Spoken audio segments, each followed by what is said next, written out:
नमस्ते गाइज, यह video Munger university में जो भी बच्चे हिस्ट्री ऑनर्स लिए हैं और जो पार्ट 2 में पढ़ते हैं और जिनका पेपर 4 है उन लोगों के लिए यह वीडियो है। उन लोगों का चैप्टर 1 जो है स्टुअर्ट वंश से संबंधित जेम्स प्रथम के बारे में, उससे जितने भी इंपॉर्टेंट ऑब्जेक्टिव आप लोगों के निकले हैं उसके ऊपर आज हम लोग डिस्कस करेंगे।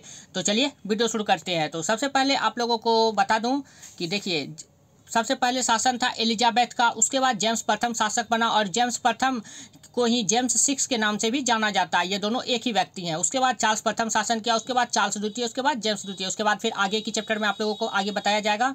अब नेक्स्ट आते हैं, टूडर वंश की अंतिम शासिका थी महारानी एलिजाबेथ। कौन थी? महारानी एलिजाबेथ। ये आप लोगों को याद करना है। स्कॉटलैंड और इंग्लैंड का राजा था जेम्स 6 अर्थात जेम्स प्रथम। जेम्स प्रथम के नाम से यह इंग्लैंड का शासक बना था। स्कॉटलैंड का ये पहले शासक था जेम्स 6, जो जेम्स प्रथम के नाम से इंग्लैंड का शासक बना और स्टुअर्ट वंश का पहला शासक जेम्स प्रथम को माना जाता है। और वेल्स, इंग्लैंड, आयरलैंड, स्कॉटलैंड का शासक जेम्स प्रथम था उस समय। इन सभी देश का शासक कौन था? जेम्स प्रथम। ओके, ये भी आप लोगों को याद करना है। और स्टुअर्ट वंश जो 111 सालों तक चला था, ये भी याद करना है। और ये आप लोगों को बस जानने के लिए है कि हेनरी 7 वो टूडर वंश से संबंधित था और इसकी एक पुत्री थी जिसका विवाह जेम्स 4 के साथ हुआ था जो कि स्कॉटलैंड का था। और इन दोनों के एक पुत्र की प्राप्ति हुई थी इन दोनों से, जिसका नाम था जेम्स पंचम। क्या नाम था? जेम्स पंचम। और जेम्स पंचम की एक पुत्री थी जिसका नाम था मैरी स्कॉट, जो कि कैथोलिक संप्रदाय से संबंधित थी। अब यहाँ से आप लोगों के लिए इंपॉर्टेंट है, मैरी स्कॉट ने दूसरी शादी की थी डार्नले के साथ जो कि स्टुअर्ट वंश से संबंधित था। तो ये दोनों हस्बैंड वाइफ हो गए, मैरी स्कॉट और डार्नले, और इनसे एक पुत्र की प्राप्ति हुई जिन्हें जेम्स प्रथम कहा जाता है। और इन्होंने ही इंग्लैंड की गद्दी पर बैठा था और इनका एक अन्य नाम जेम्स 6 भी है। तो आपसे पूछ सकता है कि जेम्स प्रथम के माता का नाम क्या था? तो मैरी स्कॉट। और पिता के क्या नाम था? तो पिता का नाम था डार्नले। और उसकी माता किस संप्रदाय से थी? कैथोलिक। पिता को पिता किस वंश से थे? तो स्टुअर्ट वंश से संबंधित थे। तो फिर उस हिसाब से पिता के मुताबिक बच्चे का जन्म हो जाता है। तो उस अनुसार से जेम्स प्रथम का अब आगे हो गया स्टुअर्ट वंश से संबंधित। किससे? स्टुअर्ट वंश से संबंधित हो गया जेम्स प्रथम। ओके, तो अब आप तो उसी यही आगे लिखा गया है कि जेम्स प्रथम स्टुअर्ट वंश का प्रथम शासक है जिसका जन्म 566 में हुआ। ये अब आप लोगों के लिए इंपॉर्टेंट है, ये आप लोगों को याद करना है। जेम्स प्रथम किस वंश का संबंधित था? तो स्टुअर्ट वंश का संबंधित था, क्योंकि इसके पिता स्टुअर्ट वंश से संबंधित थे और इसके पिता और इसका जन्म जेम्स प्रथम का जन्म 566 में हुआ था। और ये बहुत अधिक विद्वान था जेम्स प्रथम, और राजा के दैवीय सिद्धांत का अनुपालन करता था। कौन? तो जेम्स प्रथम। और जेम्स प्रथम के बारे में कहा गया, फ्रांस के राजा ने कहा इसे शिक्षित मूर्ख कहा गया। शिक्षित मूर्ख किसे कहा गया? जेम्स प्रथम को ही फ्रांस के राजा ने कहा है। अब नेक्स्ट आप लोगों को ये भी आप लोगों को याद करने के लिए, कैथोलिक के द्वारा जेम्स प्रथम के विरुद्ध षड्यंत्र। जेम्स प्रथम के विरुद्ध जो है कैथोलिक के द्वारा कुछ षड्यंत्र किए गए थे। क्यों? क्योंकि कैथोलिक के लिए ये जो है ना नियम नहीं बनाया करता था अच्छे, इसलिए इन लोगों ने इनके विरुद्ध षड्यंत्र किए थे। तो सबसे पहला षड्यंत्र था बाई प्लाट, जो कि हुआ था 1603 ईस्वी में। कब हुआ था? 1603 ईस्वी में। ये आप लोगों को याद रखना। और वाटसन के द्वारा इसे किया गया था और ये भी असफल हुआ। उसके बाद मेन प्लाट हुआ। मेन प्लाट किसने किया था? तो कोबहम और रेले ने किया था। किसने किया था? कोबहम और रेले ने। तो फिर रेले को 1618 में मृत्युदंड दे दिया गया था। इसकी भी जानकारी जेम्स प्रथम को हो गई थी, ये भी असफल रहा। फिर तीसरा हुआ था गन पाउडर प्लांट। ये हुआ था 5 नवंबर 1605 ईस्वी को। कब हुआ था? 5 नवंबर 1605 ईस्वी को। ये बहुत ज़्यादा इंपॉर्टेंट है, इसका आप लोग डेट के साथ याद रखिएगा। इसमें 5 नवंबर 1605 ईस्वी को गन पाउडर प्लांट हुआ था। और यह रॉबर्ट कैटसबी और फॉक्स के नेतृत्व में हुआ था। किसके नेतृत्व में? रॉबर्ट कैटसबी और फॉक्स के नेतृत्व में हुआ था। ये भी असफल हुआ। यानी ये जितना भी षड्यंत्र हुआ था जेम्स प्रथम के विरुद्ध, ये सारा षड्यंत्र असफल हुआ। उसके बाद आगे बताते हैं।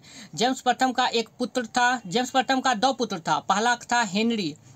हेनरी की मृत्यु हो गई थी। पहले हेनरी का विवाह जो है वो जेम्स प्रथम कराना चाह रहा था स्पेन की राजकुमारी के साथ, और स्पेन की राजकुमारी का नाम था इन्फेंटा। क्या नाम था? इन्फेंटा।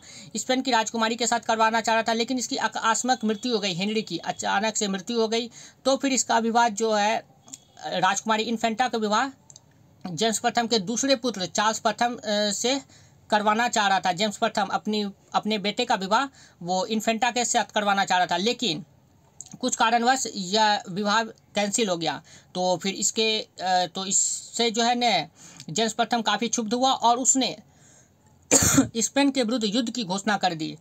किसके विरुद्ध, स्पेन के विरुद्ध युद्ध की घोषणा कर दी। तो फिर चार्ल्स प्रथम का शादी तो करना था, तो चार्ल्स प्रथम का शादी हुआ फ्रांस की राजकुमारी के साथ। किसके साथ हुआ, फ्रांस की राजकुमारी के साथ हुआ। और स्पेन के साथ जो युद्ध हुआ था तो इस युद्ध में जेम्स प्रथम की हार हुई। क्या हुई, हार हुई। और चार्ल्स प्रथम का की शादी किसके साथ हुई, तो फ्रांस की राजकुमारी के साथ। तो आप लोग देख लीजिए, इसमें इंपॉर्टेंट है, तो आप लोग याद कर लीजिए। अब नेक्स्ट देखते हैं क्या है। तो सबसे प्राचीन जो है कैथोलिक संप्रदाय है, या आप लोग बस पढ़ने के लिए, सबसे प्राचीन कौन सा संप्रदाय है, कैथोलिक संप्रदाय है। और इसके अधिकारी पोप कहलाते हैं, और केंद्र कहाँ है, रोम में। अधिकारी क्या कहलाते हैं, कैथोलिक के, पोप, और केंद्र कहाँ है, रोम। प्रोटेस्टेंट को 2 भागों में बांटा गया था उस समय। कौन कौन भाग में, एंग्लिकन और प्यूरिटन।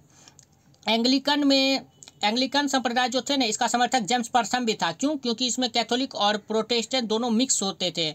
मतलब इन दोनों संप्रदायों के लोग इसमें रहते थे, और ये शांति चाहते थे। तो एंग्लिकन का समर्थक जेम्स प्रथम करता था। और प्यूरिटन ये उग्रवादी थे, और संसद में इसकी संख्या अधिक होती थी प्यूरिटन की। और प्यूरिटन का एक नेता था काल्विन। कौन था नेता, काल्विन। तो देख लीजिए, ये सब इंपॉर्टेंट है नाम। काल्विन पूछ देगा कि काल्विन किससे संबंधित है, प्यूरिटन या फिर एंग्लिकन, तो प्यूरिटन से संबंधित है।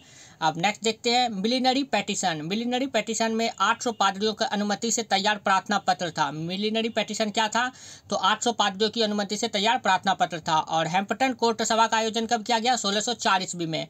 हैम्पटन कोर्ट सभा का आयोजन कब किया गया, 1604 ईस्वी में। नेक्स्ट है पादरी नहीं तो राजा नहीं, ये किसने कहा, जेम्स प्रथम ने कहा था। पादरी नहीं तो राजा नहीं, जेम्स प्रथम ने कहा। नेक्स्ट है पैट्रियार्का बुक किसने लिखा, तो रॉबर्ट ने लिखा। पैट्रियार्का बुक किसने लिखा, रॉबर्ट ने। अब जेम्स प्रथम का शासनकाल जो है वो 1603 से 25 ईस्वी तक रहा। कब से कब तक, 1603 से 25 ईस्वी में।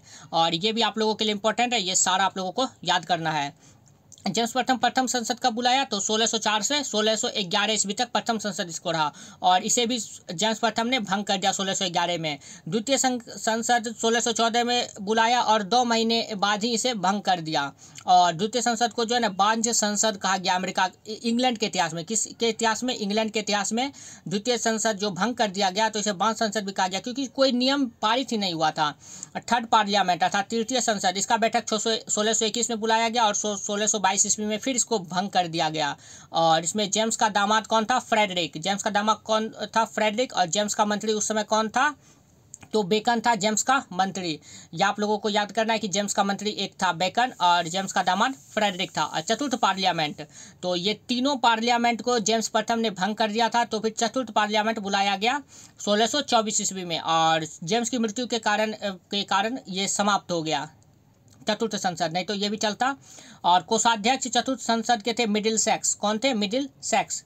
नेक्स्ट, जेम्स प्रथम ने अंतिम के अतिरिक्त प्रथम 3 संसद को भंग कर दिया था। ये इंपॉर्टेंट है। जेम्स प्रथम ने अंतिम के अतिरिक्त अर्थात अंतिम जो चौथा पार्लियामेंट हुआ था 1624 ईस्वी में, उसके अतिरिक्त सारे संसद को भंग कर दिया था।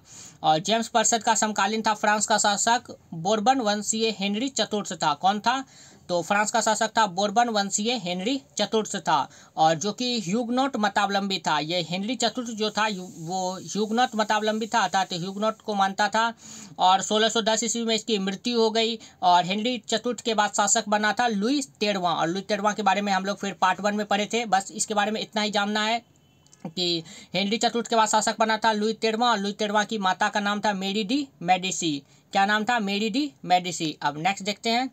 नेक्स्ट है Germany plus Austria plus Bohemia पर अत्यधिक प्रभाव था हैप्सबर्ग का। किस पर था, जर्मनी, ऑस्ट्रिया, बोहेमिया, ये सब पर अत्यधिक प्रभाव था हैप्सबर्ग वंश का। और ये जो बोहेमिया था इसका शासक था फ्रेडरिक। बोहेमिया का शासक कौन था, फ्रेडरिक। और फ्रेडरिक जो है वो 30 वर्षीय युद्ध शुरू हुआ था इसी के शासनकाल में। फ्रेडरिक के शासनकाल में 30 वर्षीय युद्ध शुरू हुआ था। और इसका पीडीएफ जो है आप लोगों को टेलीग्राम चैनल पर मिल जाएगा। टेलीग्राम चैनल पर आप लोगों को इसका पीडीएफ 27 मई 2022 को इसका पीडीएफ आप लोगों को टेलीग्राम चैनल पर मिल जाएगा। तो आप लोग वहां से इसका पीडीएफ प्राप्त कर सकते हैं। और आज आप लोगों का चैप्टर 1 का ये प्रोवाइड किया गया है। अब नेक्स्ट डे आप लोगों का जो है, नेक्स्ट डे नहीं, आज ही आप लोगों का चैप्टर 2 और चैप्टर 3 से इंपॉर्टेंट ऑब्जेक्टिव निकाले जाएंगे। और फिर कल आप लोगों का 4, 5, 6 से निकाल के दिए जाएंगे। और संडे को फिर 7, 8, 9। तो आप कम से कम 10 चैप्टर तक के सारे ऑब्जेक्टिव को कवर कर लेंगे। तो आप लोगों का जो है ऑब्जेक्टिव, आप लोग का 70 से 80 जो ऑब्जेक्टिव है आप लोग कन्फर्म सही जान के वहाँ पर आएंगे, और 50 अपने चुन के बना के लाएंगे। और 100 में 100 बनाने के लिए आप लोगों को पूरा थोड़ा मेहनत करना पड़ेगा। उसके लिए आप लोगों को फिर संडे के बाद थोड़ी जो PDF प्रोवाइड कराई जाएगी तो उसको आप लोगों को कंप्लीट करके रखना है। और संडे तक में जितना वीडियो डाला जाता है वो सारे अगर आप लोग देख लेंगे इनका 9 चैप्टर, तो आप लोगों का एग्ज़ाम जो है कम से कम 70 क्वेश्चन आप लोग हल कर पाएंगे। और आप लोगों को 50 क्वेश्चन ही देना है, तो 100 में 100 आप लोग फिर भी बना लीजिएगा अगर संडे तक आप लोग चैनल पर बने रहते हैं। तो चलिए आगे देखते हैं। फ्रेडरिक को फर्डिनेंट ने परास्त होकर बोहेमिया छोड़कर भागना पड़ा। फ्रेडरिक को फर्डिनेंट से परास्त होकर बोहेमिया छोड़कर भागना पड़ा। कौन भागा? फ्रेडरिक भाग गया। किससे डरकर? तो फर्डिनेंट से डरकर भाग गया। और फ्रेडरिक के शासनकाल में 30 वर्षीय युद्ध शुरू हुआ था। और फ्रेडरिक के बारे में जान लेते हैं। फ्रेडरिक के पैतृक घर था पैलेटाइन। फ्रेडरिक का पैतृक घर क्या था? पैलेटाइन। तो फर्डिनेंट ने यहाँ पर भी आक्रमण कर दिया। और ये फर्डिनेंट जो था वो बवेरिया का ड्यूक था। कहाँ का ड्यूक था? अर्थात राजा था, तो बवेरिया का ड्यूक था। कौन? फर्डिनेंट। और फर्डिनेंट जो है इसके पैतृक घर अर्थात पैलेटाइन पर भी आक्रमण कर दिया। फ्रेडरिक के पैतृक घर पैलेटाइन पर भी आक्रमण कर दिया फर्डिनेंट ने, और फिर इस पर भी अधिकार कर लिया। अर्थात ना इसका पैतृक घर रहा और ना फिर बोहेमिया रहा। दोनों से इसको हार का सामना करना पड़ा था। किसको? तो फ्रेडरिक को हार का सामना करना पड़ा था। और फर्डिनेंट ने पैलेटाइन पर भी अधिकार कर लिया और बोहेमिया पर भी अधिकार कर लिया। बस इसमें इतने इंपॉर्टेंट ऑब्जेक्टिव है। तो चलिए अब मिलते हैं नेक्स्ट वीडियो में। अगर आपको कोई प्रॉब्लम है तो आप लोग कमेंट करके पूछ सकते हैं। वीडियो देखने के लिए बहुत बहुत धन्यवाद। Thank you.